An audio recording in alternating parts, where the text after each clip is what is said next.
TSSI, which provides integration services for data centers, reported that its systems integration segment delivered lower than expected volume last quarter due to unforeseen operational requirements that temporarily slowed throughput. Management noted that new procedures and workflow adjustments have since been implemented, and early signs point to materially higher volumes in the current quarter as the operational bottlenecks are resolved. TSSI is trending as investors break down the company's latest financial results and what they mean for future growth.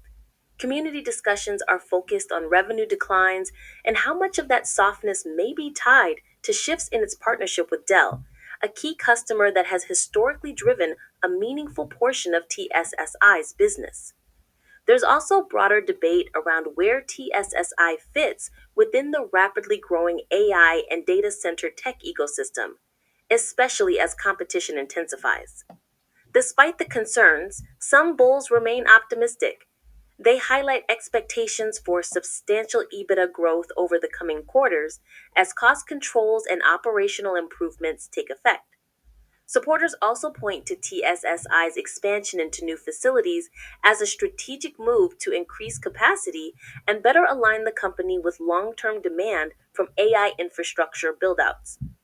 The current volatility, they argue, may be more reflective of near term uncertainty than the company's underlying potential. Okay, so the stock is in a neutral trend. Okay, even though it looks, I would say, bullish to neutral. Okay, the extrapolation for today got it right. This is a pre-market session of Friday, the 14th of November. So it's saying that it's going to continue to decline, going all the way towards the 18th of November. So obviously today is also ticked off. So got this one right. Does not mean it's going to get subsequent days right as well. So going by what it's saying, after the 18th, it may consolidate and then might attempt to bounce. May get a rejection from its 40-day moving average. But we'll go back to the 4-hour chart, which has reflected this 40% decline. Before now, yeah, you can see it has actually, this is a pivotal downward projection has broken through that 12.95. So we are now in, even as a previous pivotal projections dropped through them, this one drops through 12.06, yeah, 12.06, and then this one 10.03 has broken through all of those supports. Now where are we talking about now? Could this be the next is 6.42, printed it down, an intraday low of 7.82. Okay, that's also another one, that's a support there. Yeah, positions opened 200 days ago still in profit, but the ones opened all the way back to 40 days ago not in profit as things stand right now. Yeah, let's see now. Let's quickly get to the 4-hour chart.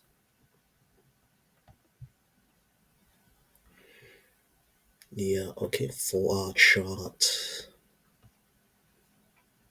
Yeah, okay, so the stock has actually been on a decline since the whole of this month, as a matter of fact.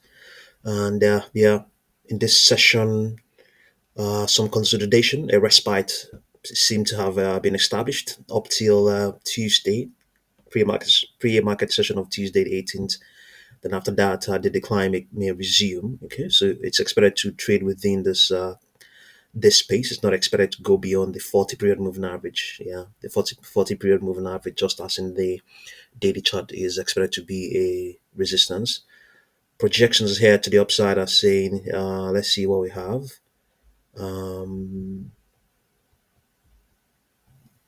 11.37, yeah, 11.37, the upper projection right now. Okay. Um, okay, so the probability of it retesting 9.42 is very high. Yeah, very high. Look at, I'm considering the values here on this pane. Yeah, it's very high.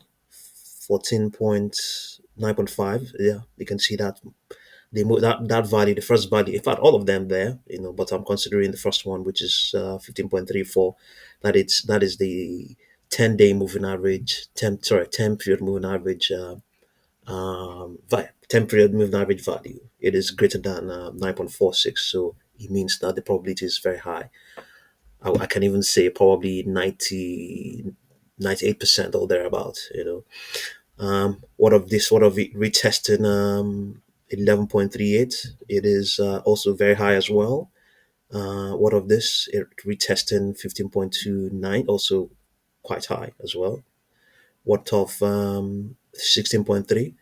Fractionally high. Fractionally, I would just say maybe 60%, so but it's in the midst of all of these in the midst of all of these statistically handy projections that you would expect that yeah, something might happen, but we have a broader market rotation away from AI related software and Bitcoin, or rather crypto assets, a rotation away into other sectors. We haven't found out where they are rotating into. So TSSI is, in there, even though sometimes people can't exactly place where it is. But given that it is dealing with, yeah, it is firmly in that space. So it is, there's a broader market set off. So if you expect it to retest 9.38, it may not even do so. May not do so. The paradox of all of these is that this 52-week high, or at least intraday high, printed on the 3rd of November, the odds of it printing it wasn't, let's see now, it was high, but for many stocks, for many highs, for many spikes, no, sorry, the odds of it printing it wasn't high at all. It wasn't high.